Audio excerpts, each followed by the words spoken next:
대구시와 대구 지역 공공기관들이 공중화장실 절수 설비 설치 의무를 제대로 이행하지 않고 있습니다. 과태료 처분이 내려져야 하는데 과태료도 부과되지 않았습니다. 선사시대로 테마거리 조성을 위한 2단계 사업이 완료됐습니다. 현대를 찾아온 선사시대 사람 조형물 11점도 볼 수 있습니다.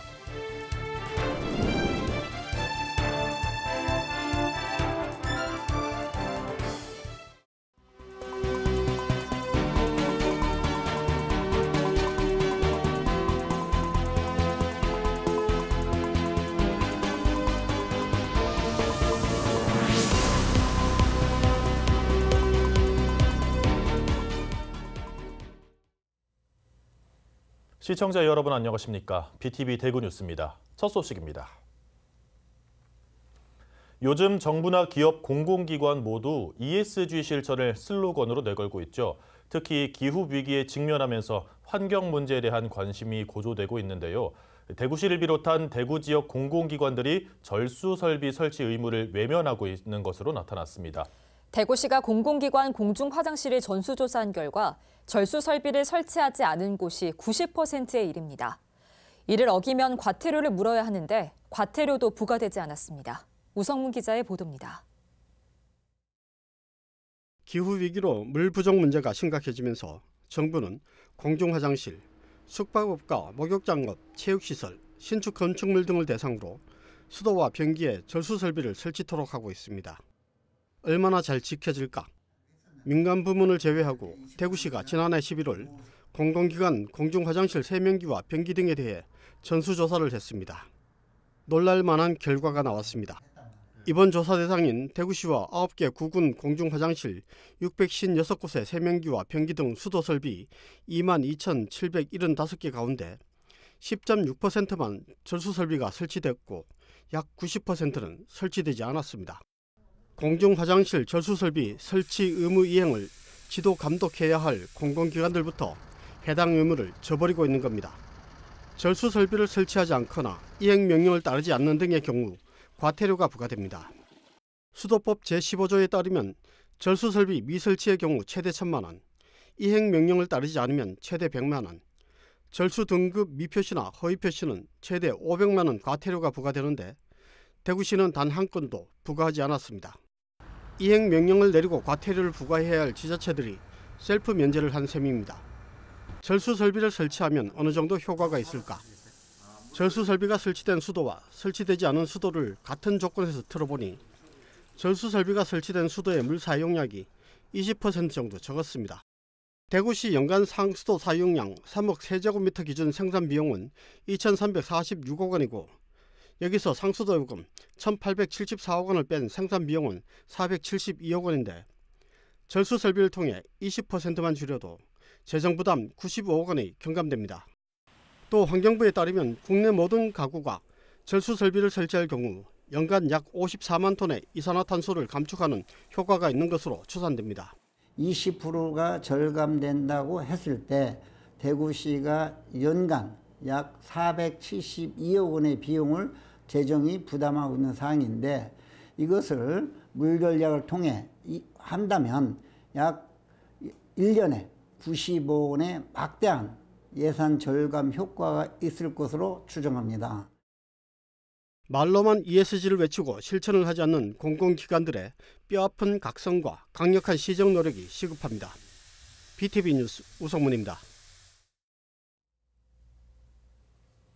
지난 17일 치매에 걸린 아버지를 8년간 돌보던 아들이 아버지를 살해하고 스스로 목숨을 끊은 일이 있었습니다. 또 지난해 10월엔 60대 아버지가 뇌병변 장애가 있는 30대 아들을 살해한 일이 있었죠. 장애인을 돌보고 있는 가족들은 이 같은 간병살인, 돌봄살인이 남일 같지 않다고 합니다. 24시간부터 가족을 돌보는 게 정신적, 육체적, 그리고 경제적으로도 힘든 일이기 때문인데요. 뇌병변 손자를 돌보는 할머니의 이야기, LG 헬로TV 홍하영 기자가 들어봤습니다. 작업치료사와 함께 그네를 타고 있는 한 소년. 소년의 몸은 작업치료사에게 거의 기대 있습니다. 소년은 뇌병변 장애를 갖고 있는 16살 최환규 군입니다. 목을 가누지 못해 혼자 힘으로 앉아있지도 못합니다. 외부 자극에 반응하지도 않아 위험한 상황에 노출되기 쉽습니다. 때문에 환규군 옆에는 늘 보호자가 붙어 있습니다. 호전되기가 약간은 어려운 질환이기 때문에 결국은 평생 안고 가는 그런 경우를 많이 보고 있고, 실제로도 환규처럼 이런 마찬가지로 보호자들이 평생 이렇게 데리고 다니고 먹여주고 대소변 처리까지 해줘야 되는. 환규군의 보호자는 70 넘은 조부모. 장애로 인해 또래에 비해 몸무게가 적지만 손자를 휠체어에 태우고 내리는 것은 쉽지 않습니다. 상태가 더 나아지길 기약 없이 기다릴 뿐입니다. 장애 가진 부모들은 어느 부모라도 극단적인 선택 안 해본 사람은 없을 거예요. 저 역시도 해봤으니까요. 너무 힘들고 진짜 너무 힘들어요. 극단적인 선택을 해가지고 갖는 사람들을 이해를 해요, 우리는. 이 가족의 수입은 노령연금과 기초생활수급비, 그리고 20만 원 조금 넘는 장애수당입니다. 환규군 치료에 드는 비용은 월 100만 원 이상, 기저귀 값도 수십만 원인데다 환규군 누나의 학원비와 가족들의 생활비 등을 합하면 지출이 수입을 넘습니다. 카드 돌려막기를 하다 일시적으로 후원이 들어오면 카드값을 상환하는 생활을 반복하고 있습니다. 치료도 많이 다녀야 되고, 우리 내변변 애들은 거의 다 비급 예약이 많아요. 돈이 많이 들잖아요. 정부에서 아무리 많이 지원된다 그래도요, 저희들한테는 부담이 너무 많이 들어요.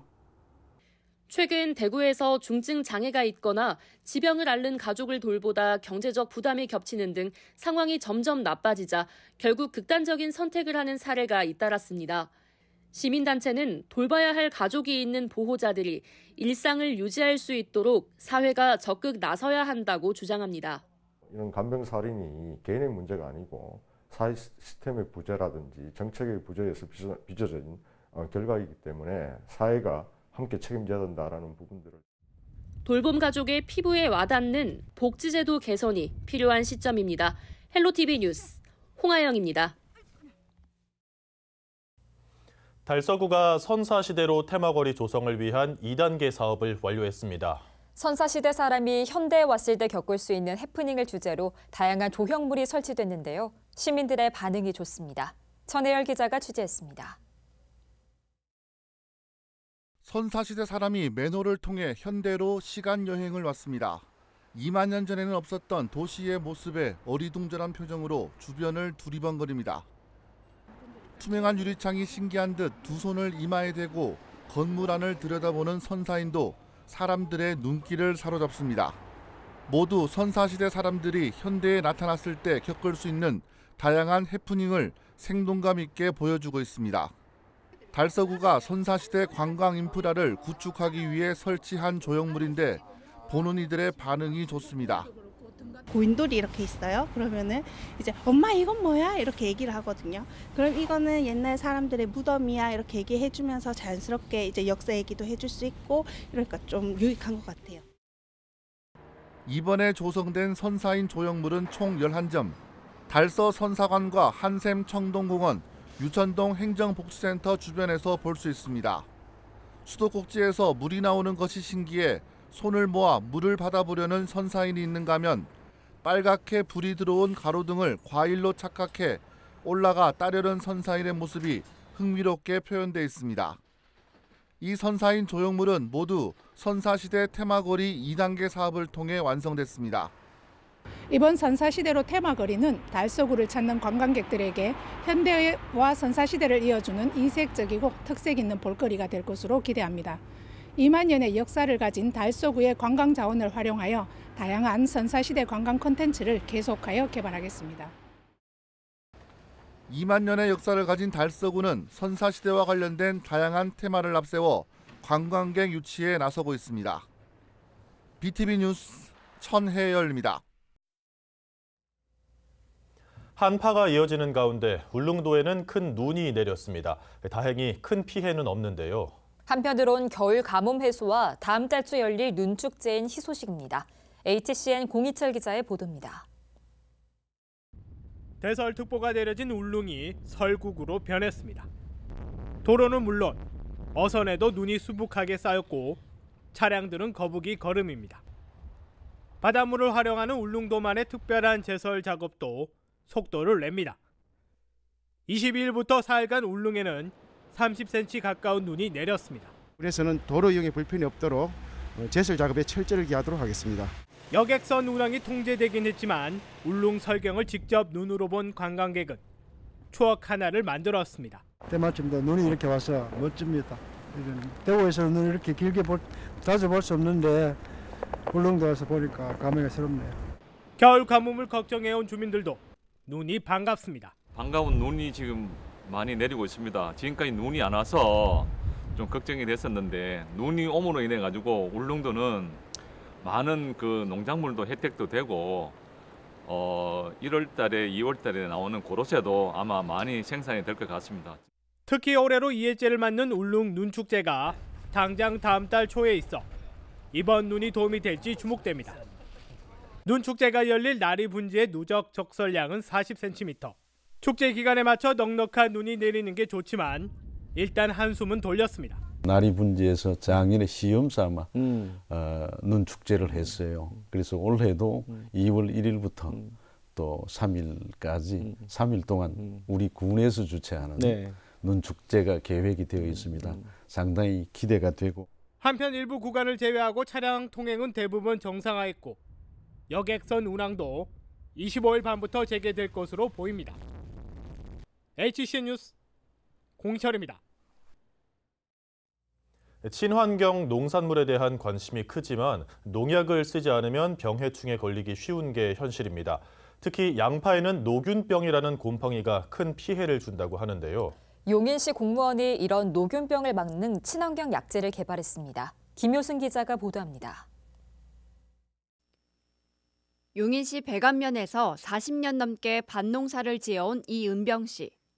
몇 해 전부턴 무농약 재배를 시작했는데 병해가 큰 고충입니다. 매년 점점 더 심해져가는 양파 노균병이 골칩니다. 2020년, 2021년부터 노균병이 나기 시작을 하더니 이제 자꾸 해가 거듭해서 점점 더 나는 거예요. 옮겨 심어야 될 곳은 한정돼 있고 또 양파를 계속 심어야 되면 노균병이 나니까 어떻게 보면 양파 농사를 포기할 정도로가 왔었어요. 균이 번지면서 잎에 반점이 생기고 결국 말라 죽기에 이르는 노균병. 한번 오염된 토양엔 이듬해 농사 때도 노균병이 이어지게 돼 농가의 어려움이 큽니다. 그런데 이 씨에게 최근 희망이 생겼습니다. 심었는데 노균병이 다시 발생을 했어요. 팀장님께서 추천해 주신 약재를 계속 지속적으로 썼더니 그래도 더는 번지지 않아가지고 수확량을 한 반 정도를 했습니다. 농식품부의 연구 과제를 이어오던 용인시 농업기술센터 공무원이 노균병을 막는 약재를 개발했습니다. 병해를 막으면서도 농약 검출이 되지 않습니다. 친환경 양파는 일체 약을 사용할 수가 없습니다. 그러다 보니까 더욱 그런 노균병이라든가 이런 병해충에 취약할 수밖에 없습니다. 그런데 이것을 또 방지하기에는 너무 어려운데 사용할 수 있는 약재도 없고 해가지고 좀 안타까운 적이 좀 한두 번이 아니었습니다. 이거를 방지할 수 있는 약을 좀 사용할 수 있게 된 데에 대해서는 좀 높게 생각을 하고 있고. 용인시 공무원이 농업벤처기업과 개발한 약재는 실증 연구를 마치고 특허 출원 절차를 밟고 있습니다. 용인시는 앞으로 등록 절차까지 진행해 농가에 보급하겠다는 계획입니다. 용인 지역은 20여 개 농가에서 친환경 양파를 재배하고 있습니다. BTV 뉴스 김효수입니다.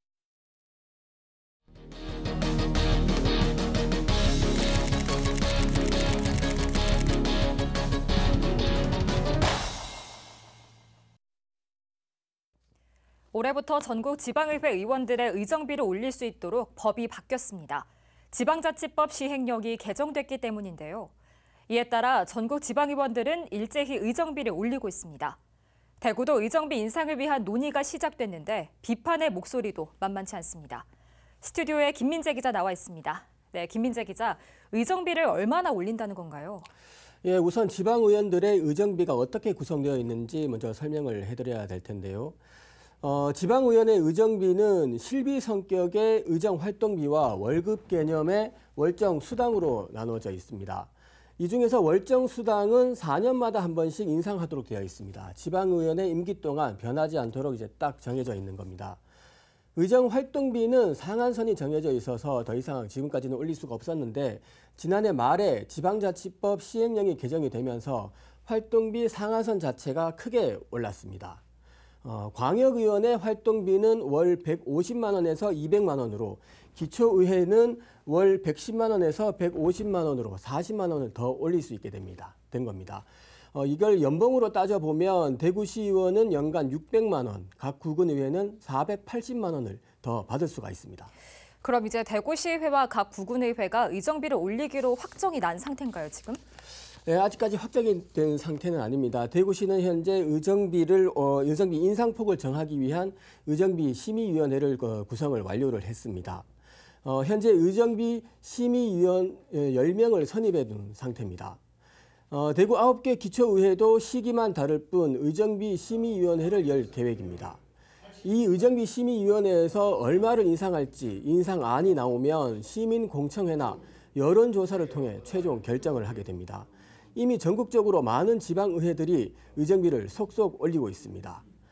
대구는 상한선까지 의정비가 오른다는 걸 이제 가정을 하면 대구시의원은 6,467만 원으로 인상이 됩니다.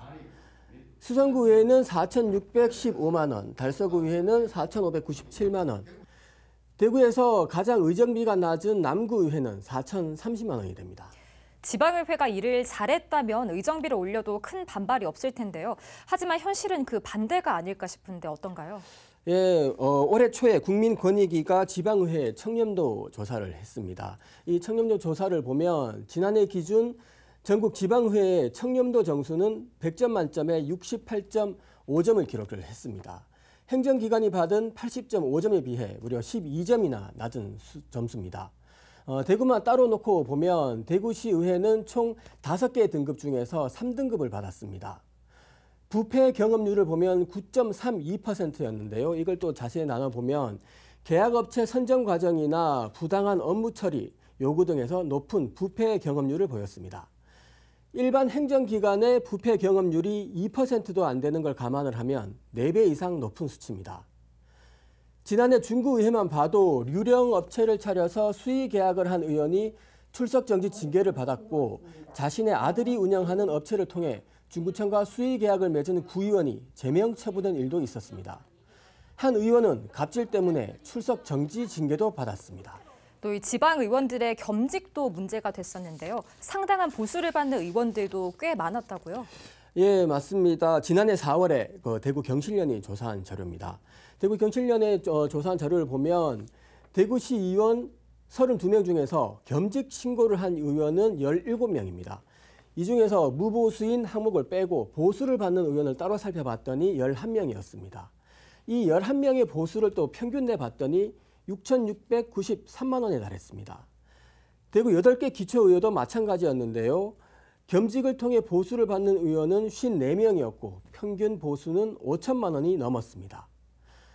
앞서 의정비가 인상될 경우 받을 금액을 모두 합하면 대구시의회는 1억 2천만 원이 넘고 각 구군의회는 1억 원에 육박하는 금액입니다. 이런 고물가 시대 지금 서민 경제도 팍팍한 상황에서 의원들의 의정비가 인상되는 걸 보면 서민들의 눈살이 찌푸릴 수밖에 없을 것 같습니다. 예, 맞습니다. 그럴 수밖에 없는 것이 이제 물가는 너무 오르고 월급 빼고는 다 올랐다라는 말이 아주 심심치 않게 나오고 있는 요즘에 지금 꼭 이렇게 의정비를 올려야 하느냐는 비판의 목소리는 어찌 보면 당연한 거라고 볼 수 있습니다. 대구 참여연대 조영태 간사의 말을 들어보시겠습니다.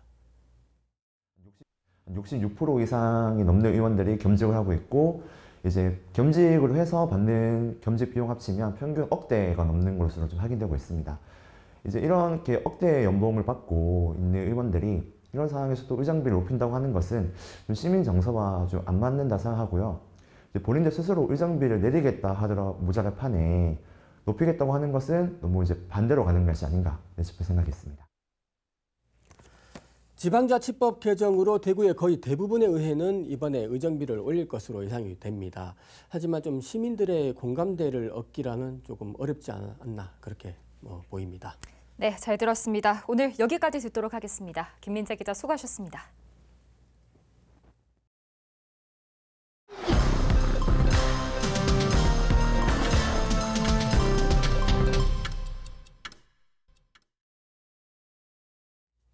남구 청년센터 반려견 순찰대가 지난 24일 첫 합동 순찰을 진행했습니다. 최근 대구 최초로 출범한 남구 반려견 순찰대는 동네 사정과 지리에 밝은 남구 청년과 주민들로 꾸려졌으며 반려견과 산책을 하며 거주지 주변의 안전 위험 요소를 살피는 순찰 활동을 합니다. 남구 반려견 순찰대는 18개 팀이 거주지별로 활동 중이며 이번 합동 순찰에는 8개 팀이 참여했습니다. 대구 지역 아파트 건립 공사 기간이 전국에서 가장 긴 것으로 나타났습니다. 부동산 정보업체 부동산알 1114가 조사한 자료를 보면 대구의 신규 아파트 건립 공사 기간은 3년 3개월로 전국에서 가장 길었습니다. 전국 평균은 2년 5개월로 대구가 10개월이 더 길었습니다. 부동산알 1114는 미분양 물량이 쌓이고 금리와 공사비가 인상된 데다 부실 공사 우려가 커지면서 공기 지연에 영향을 미친 것으로 분석했습니다. 중국인들의 국내 토지 보유량이 7년 사이 3배 늘어난 것으로 조사됐습니다. 대구 달석 앞 홍석준 의원이 국토교통부로부터 받은 자료를 보면 중국 국적자의 국내 토지 보유건은 2016년 2만 4천 건에서 지난해 상반기 7만 2천 건으로 급증했습니다. 국내에 주택을 소유하고 있는 중국인 수도 2023년 6월 기준 4만 8,400여 명으로 외국인 가운데 가장 많았습니다. 홍 의원은 중국인들의 국내 부동산 소유가 늘어날 경우 앞으로 국가적 문제가 될 수 있다며 우려의 뜻을 나타냈습니다.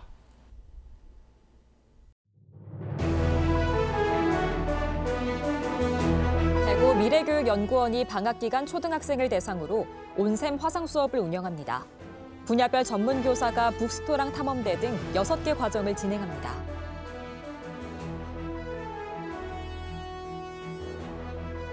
대구 달서경찰서가 보이스피싱 범죄 피해를 막은 은행원에게 감사장을 전달했습니다.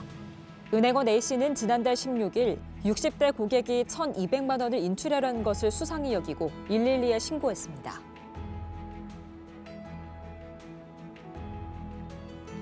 중구청이 전국에서 처음으로 납세자가 고지서 미송달로 인해 납부기한을 놓치는 걸 예방하기 위해 납부기한 마감 5일 전에 부과 내역을 한 번 더 알려주는 원클릭 납부서 알림 서비스를 시행합니다.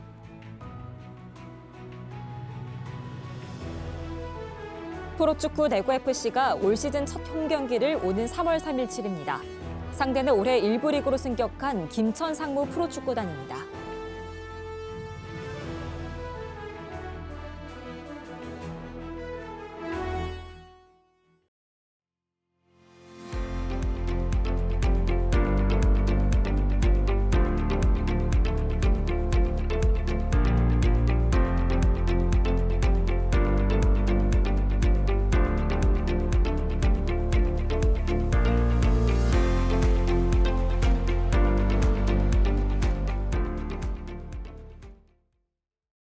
달서구의 선사시대로 테마거리 조성을 위한 2단계 사업이 완료됐습니다. 아이들뿐만 아니라 남녀노소 모두에게 인기 있는 이색 관광지로 거듭나길 바랍니다. 이상으로 뉴스를 마칩니다. 시청해주신 여러분 감사합니다.